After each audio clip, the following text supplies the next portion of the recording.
Hey guys, so yesterday was my baby's first birthday and I cooked so many things right for my guests. One of them is jollof rice, and here's how I made this jollof rice. First of all, I had to add my oil and then add onions and let it fry, and then I went in with the bay leaves. After adding the bay leaves, I'm adding tomato paste here.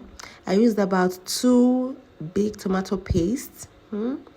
And then I allowed it to fry. I stirred it very well and let it fry until the paste separated from the oil. Then I added my pepper mix. That's pepper, ginger, garlic, onions. And then here I'm adding some Maggi cubes, seasoning cubes. I used about 4 cubes because the meat stock had a lot of Maggi and seasoning already. So I went in there with my curry and some other seasoning, mixed spices and the rest. Right, I added a little of all of that because the meat stock was rich already. So here I allowed the tomato mix to cook very well, to dry up and the oil to separate. So I went in with my rice. You must know the trick to this jollof rice is that you shouldn't parboil the rice. For me, I washed my rice with hot water. I didn't parboil it because I wanted it to still be separate, right? Then I went ahead to fry the rice, but at this point I realized that my tomato paste was excess for the rice, right? So what I did was I washed extra rice, like extra 2 cups of rice, and I carried a very big pot and I transferred it back to the big pot. And here I'm still frying the rice, the raw rice, before I added in my chicken stock water.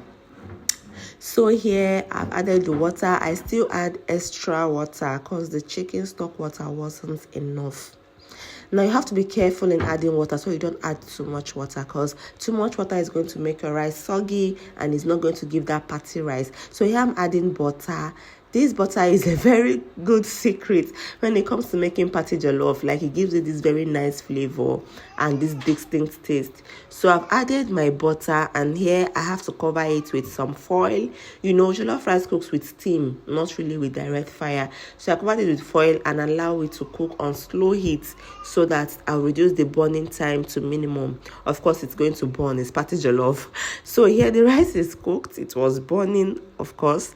And then I had to give it a very good stir at this point. I stirred it properly to make sure that everything mixed. I didn't want extra tenere, so I didn't add any other thing to it. Here is my fish.